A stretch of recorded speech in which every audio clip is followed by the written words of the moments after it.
RD When to use three-party sites to sell. When to use third-party sites to sell. Page 1 Get your online store up immediately. One of the major reasons that people use third-party sites to sell is that it's far easier to use someone else's format and templates to get a site live faster than to try to figure out how to do it on your own. Even though website programming has gotten a lot easier, it can still be a steep learning curve for someone who has never dealt with HTML or templates before. If they don't want to take the time to learn, many third-party sites are extremely user-friendly and have a working staff that can help people to get their stores up in record time. Popular third-party sites will discuss more in detail. A number of third-party sites that others have found user-friendly and easy to get started selling online. You probably have heard of eBay.com as a highly popular way to sell, but there are many others, including Etsy.com, CafePress.com, Amazon.com, and many more. Each has its own strengths and weaknesses and will appeal to a particular audience. Match the inventory to the site. The reason that eBay.com is so popular is because you can sell a wide range of products in an auction format, thus getting more sales. However, other sites like Amazon.com can also sell more than books. The public just isn't as aware of the many options available.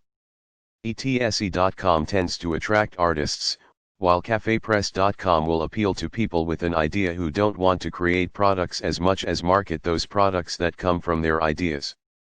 Get help along the way. Take advantage of the many ways to get help from each of these sites. eBay.com has a large help support area that is quite responsive, as it makes its money by people selling things on the eBay site. It pays for the people of eBay to help facilitate your experience. It's not going to be a slam dunk, but it will certainly be easier than programming a website from the ground up. Take a look at other sellers on the site before you get into your own site. See how sales are taking place. Place some of your own orders so you can see the process from the buyer's point of view too. Go into the community forum if they have one and ask your questions there. There's no reason to go it alone when you use a third-party site. When to use third-party sites to sell. Page 2 No special tools to download or install. You will find that these sites are created to be extremely user-friendly. You don't have to download an update if one is necessary. It's all done behind the scenes. You don't have to know HTML, although it can help to differentiate your offerings from others. You don't have to install a specific browser, as they work with most internet browsers. You don't have to be very technical at all for the most part. It's all done for you by the staff of the online third-party site. They understand that their users are not programmers, and they don't expect you to download software programs or to install them either. However, they will offer software features that anyone can learn to use, and you can become a super user without having to really become a technical expert. Open your browser and get started. All you have to do to get started with third-party sites is to open your internet browser and navigate to their main URL. They will have an area where you can register with them as a seller, and it will be pretty obvious what button or link to click. Instead of running programs, installing software, or selecting templates, all you have to do is to set up an account by giving them some basic information that is already pre-formatted as a form for you to fill in. It's really that easy. List your products. Once you have an account, and they know where to send the check to, you can start listing your products. You will be limited to the terms of service for that particular site. No firearms are allowed to be sold on eBay.com, for instance. Know what you can and can't sell by reading the terms of service that comes up when you first register. If you try to sell something that is prohibited, your account will be suspended. Aside from that, it's pretty easy to list your products, and the sites have tools that make this process very easy. For Amazon.com, all you have to do is to put in an ISBN number for it to pull up the book title, and then you can add information on the quality of the item in your possession that you wish to sell second-hand. That's definitely something you won't have with a standard website, yet with third-party sites, these types of tools are common. Whatever makes it easier for their sellers to list their products gets them to list more, which means more commissions for them. It makes sense to provide more when to use third-party sites to sell, Page 3 Tools to facilitate listings. If you make a lot of sales, premium tools are made available to power sellers on eBay.com. Third-party sites will try to support your selling activities as best as they can. Search-friendly listings. If you were to put up your own website and then get some good tools for listing your items, like an e-commerce cart, it still isn't going to give you the same exposure as a third-party site. The reason for this is that many of these sites are crawled by Google and other search engines frequently. They know that new sale items are coming up every day, and people want to find the listing if they input a description into their search engine for a particular site. That's why they're heavily favored in search engines, in some cases, especially eBay listings, due to the amount of interest and the credibility this third-party site has already established. In comparison, your own personal website, while fancy and slick, needs time to build up the same credibility and interest from search engines. If you want to eventually develop your own site, it doesn't hurt to start by marketing some items on third-party sites and then having a reference URL back to your site. That way, you get the advantage of the search-friendly listings of third-party sites, but also start to develop your own personal following that will help you with search engines later on. Think like a buyer when you build your listing, think like a potential buyer. Try to make it easy for your listing to be seen before others' listings on the same site. Third-party sites will sell their high visibility features, from bolding to highlighting, or featured listings. You can actually buy these, as well as buy multiple image files. You might get some of these items for free if you progress up their ladder of stellar sellers, but until then, you will probably have to buy the additional features. That's why it isn't just words that sell online, it's also how you use those words. Include keywords that people are searching for in the heading and subheading of your listing. Try to describe your item in words as best as possible. Make sure the listing is accurate too, as you will be held to your word, and it can affect your standing in the community if you misrepresent a product that sells. Pay close attention to the heading, as this is what people see of the listing first. Similarly, the image file is very important, as that is the next thing they will look at. While third-party sites won't take pictures for you, they try to provide the best guidelines to help your pictures be at their best. You can buy the When to Use Third-Party Sites to Sell, page 4 option to list more than one image, and that can be a way to help differentiate your listing from others. Keep in mind that while third-party sites offer many perks, they can cost you in terms of additional fees that eat into the final selling price of the product. Take that into account when structuring your sale on these sites. When you want an instant audience, third-party sites that are well established have a large audience of fans and frequent visitors that will come back again and again. This is one of the main advantages of using third-party sites when you can't generate the same traffic as these established sites. As the saying goes, if you can't beat them, join them. That's exactly what millions of business vendors are doing to help generate interest and sales at a site that already has a large audience, instead of trying to build their own high-traffic site. Of course, the hope is that by aligning themselves with a major player, they can siphon off some of their buyers back to their own sites eventually and not have to pay commissions on their sales. Until then, a commission is a small price to pay for a higher volume of sales from increased opportunities. They are there to buy. Unlike visitors who come to your personal or business website, these people who frequent third-party sites are there to buy. They aren't just there out of curiosity or to visit and move on. They usually show up because they have a purchase in mind, and they're going online to look for something specific or to browse available listings. Thus, the audience isn't just large, but it's a large audience of people buying, not just dilly-dallying. Every seller has a chance at the spotlight. Even though there are tons of other sellers, the sites are usually set up to show the most recent item posting or the auction that's ending soon.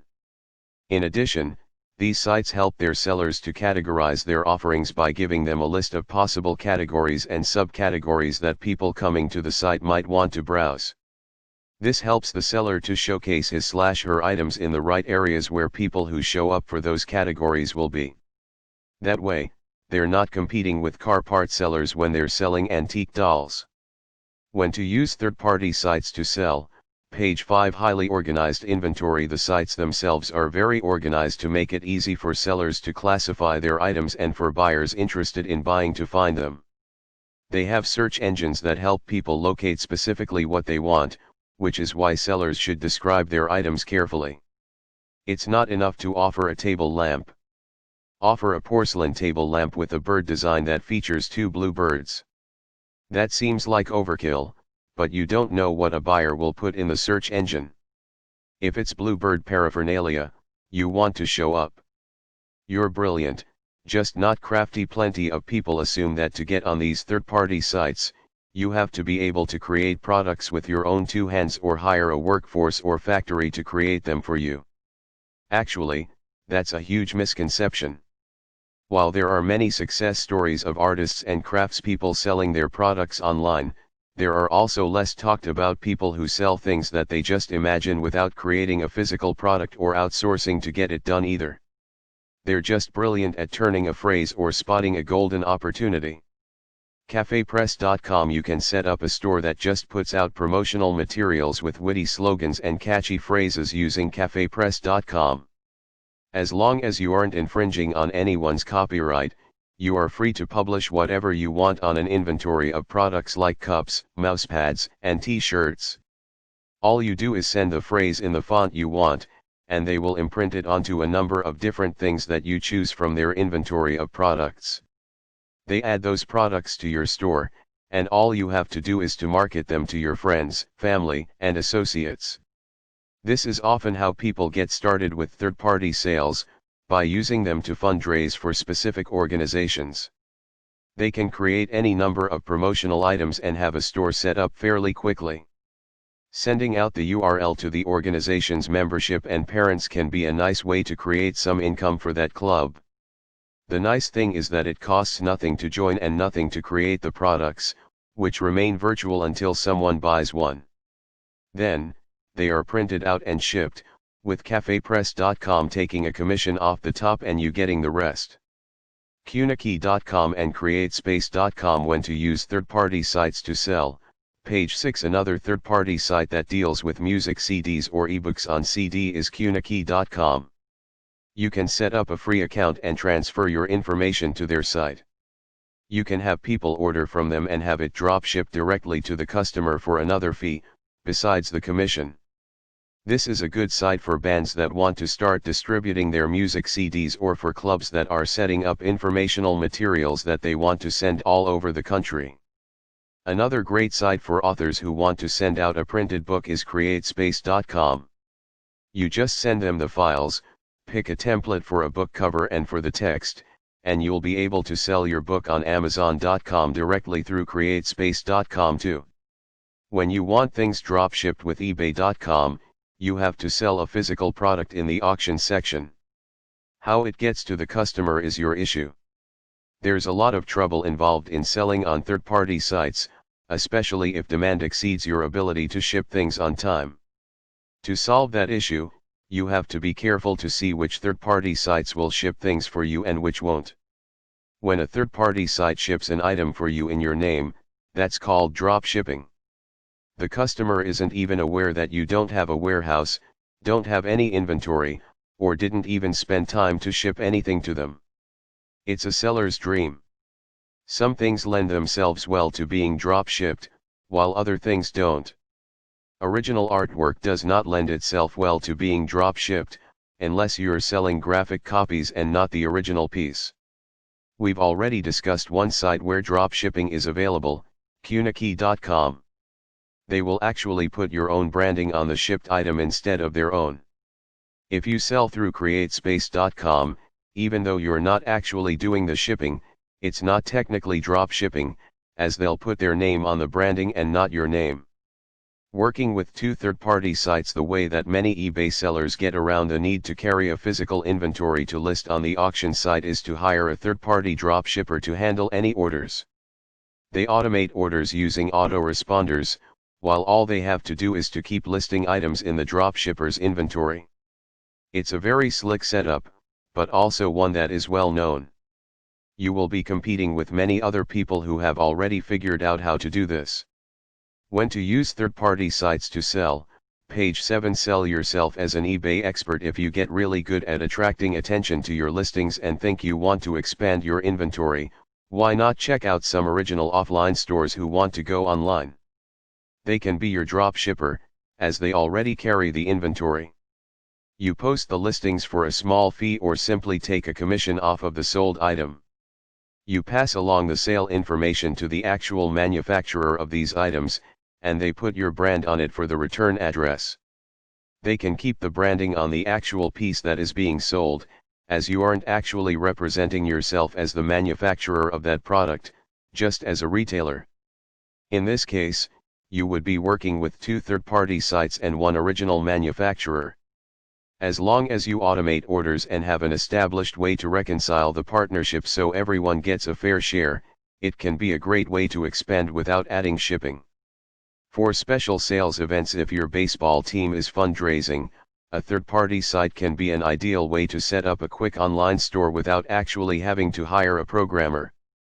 If you have a website that already is selling, but not as well as you had hoped, you can gain more exposure by putting up special promotional sales on third-party sites to attract attention to your brands. Not every business owner does business all year round. Some are seasonal workers who only want to put up a quick online presence during certain holidays and not bother with it the rest of the year. It just doesn't make sense to sell in some cases, such as selling Halloween costumes in January. Depending on whether you have a full lineup of costumes or just happen to corner the market in which costumes for a yard sale, you may just want to put it up during a specific time period and forget about it for the rest of the year. Nonprofits, clubs, and fundraising. Having a virtual garage sale is fun and takes far less effort than trying to find a space to house everything in one place. It can also run for a whole lot longer than just a couple of hours. You don't have to use eBay.com for this, as it would be hard to track. However, Craigslist.com is a bulletin board where you can post multiple pictures and have a price next to them. They can pick up the item at a central place, like a church or office, and help you fundraise this way without too much fuss. Holiday sales. Just like you know that people want Christmas tree decorations between Thanksgiving and Christmas, you are going to want to expose these items when to use third-party sites to sell. Page 8. When they are most likely to be purchased. You don't want to go through the hassle of building a full site just for some special holiday sales, as there will be large periods of time when you might not be selling anything. A website like that will quickly lose its audience. That's why a third-party site makes the most sense. You can update a listing when it's time to sell and disappear for the rest of the year, and no one is going to notice your disappearance since there are many other sellers continuing to sell on the third-party site throughout the year. Rare offerings. If you have a one-of-a-kind item that's very valuable, you can post it on an auction site with a good reserve and see if it sells. Someone may be scouring the internet for just such a find, but be unable to find it on your site because the site shows up on the 15th page of the search results. On search engine-friendly third-party sites, such a rare sale will climb to the top of the search engine rankings. Third-party payment sites. Another place where third-party sites shine is in the area of payment collection. Here, we have to distinguish between transaction processors, like PayPal, and the systems in place to collect payment for people who join sites like elance.com, a freelance site. Either way, business people who are new to the internet may wonder how to collect payment online or how to end up not getting stiffed. There is fraud on the internet, and when it comes to collecting payment from a total stranger halfway across the world, it pays to deal with systems that have already been proven successful. PayPal.com. PayPal is a revolutionary way to do business online and allows even people who don't have credit card merchant agreements to collect payments via credit cards. You can put PayPal buttons on your own website. However, it's so fully integrated with other third-party sites that you don't even have to do that anymore. On eBay, for instance, all you have to do is say that you accept PayPal, give them your PayPal username, and you're done. No need to create buttons. Setting up a PayPal account is ridiculously easy. You will link it to a bank account where money can be deposited when it is received by PayPal. There are fees for this service, but there are also ways to reduce the amount of fees that you pay. Check the terms of service to see how to get paid to reduce your fees. It will verify the bank accounts of people on PayPal, so you know that you're dealing with someone who actually has money. You can even pay when to use third-party sites to sell. Page 9. People in other countries in their country's currency, even though the payment originates in your own currency. This is useful if you're outsourcing work from other countries. Elance.com. Elance is just one of many freelancing boards out there. All of them act as an intermediary in the payment collection system so that they can get their cut off the top. There are positives to the system in that if you don't get paid, they won't either. That means that they will aggressively pursue people who you do work for and try many means to get them to pay, all without your interference. The payment contract is set up ahead of time and is transparent to everyone. On the other hand, if your client has an issue with your work, they may still try to stiff you. Or, if they are committing fraud online, not paying you is still a possibility. However, the occurrence of this is less when you use a third-party site that monitors how people pay and how people perform for that pay. You gain instant credibility when you put up your own site. Your friends and family might make an obligatory visit, but no one else is obliged to show up. If you set up a store on a third-party site, the fact that you're there can give you instant credibility. In some cases, the audience will be told that you are a new seller, but that doesn't really stand against you. What you want to do is to start amassing more and more credibility, not just have the initial thrill of being online on a massive community of immense reputation. Guarding and increasing your credibility will help you to stay on top of your game and help you to continue to sell more items when others may be falling by the wayside. Guard your online reputation. The best way to make sure that you continue to have a good experience with your online third-party site is to guard your selling reputation by seeking to offer the customer service that they associate with their brand name. For eBay.com, that means delivering your product when you say that you will. One of the biggest reasons people get lower ratings is because they fail to ship on time. A customer who waits too long for something to show up is an unhappy customer, and eBay has its own ideas on when things should show up too. If you fail to hit their guidelines, you better have a good reason, like a massive postal strike, which may not be a good enough excuse. If you are using drop shippers, you want to make sure that they are shipping within the right amount of time, or it's your reputation that will suffer. When to use third-party sites to sell.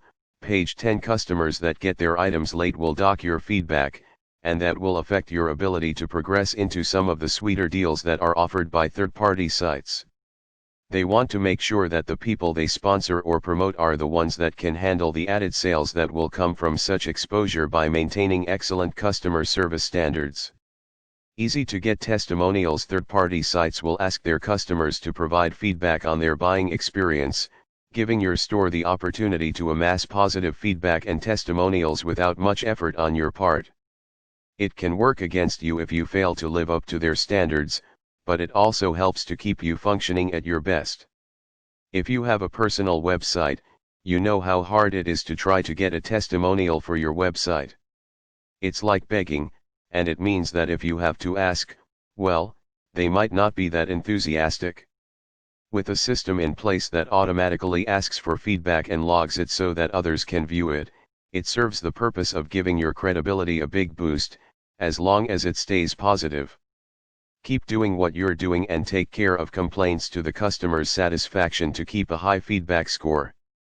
You want to drive traffic back to your site. So far, we've only talked about the potential to increase sales by using third-party sites. There is another very big reason to use third-party sites, and that's to increase your online exposure and to drive traffic back to your sites. The reason for this is that you don't have to post your entire inventory on a third-party site. If you're making decent sales on your site, why put that line up under someone else's banner where you have to pay a commission to sell it to? You wouldn't do that for your entire inventory, but doing so with a few best-selling items now and then can help drive traffic back to your site. It's targeted traffic, just like people who buy advertising to get more eyeballs to their products, Some people will sell a loss leader online on third-party sites to get more eyeballs back to their other websites. In the same fashion that some retail stores offer several unbelievable deals during Black Friday to bring more people into their store, you can use third-party sites to drive targeted traffic back to your sites. After all, those sites are so well organized that you already know that the people looking at your sale are all in your market niche. Why wouldn't you want to expose them to a few more of your products and services? If you can do that by having a store online that has a when to use third-party sites to sell, page 11 link back to your own site, and it's not against the terms of service, then you can grab traffic from these sites. Even if you can't send them directly back to your site, you can send them to a blog or a social network where they can become more personal and can learn more about you as well as your business. Drive them back to your storefront. eBay also lets its vendors send people from a listing back to an eBay storefront where more of their product offerings reside. It's a way of back-end selling within a third-party site, even if you still have to pay commissions on what you sell. A listing and a storefront are two different things. Remember that you want to expose as many of your products and offerings to the massive traffic that these third-party sites attract. It's not just about the listings that are currently active, but also about everything that you have to offer on the internet. Brand your physical items. If you're selling something like a USB drive that you can brand with your URL, why not do it? Just like companies have their name or logo on their tennis shoes, you should use every occasion to remind people who buy from you of your online presence. Don't miss a chance to brand the interaction in a way that drives them back online and back to your site. Some people do this with books and CDs by placing other offers or even a website address within the print. If the customer lends that item out, your branding goes with it too, leading to greater exposure and more potential future sales, all from a third-party site listing. When to use third-party sites to sell, page 12.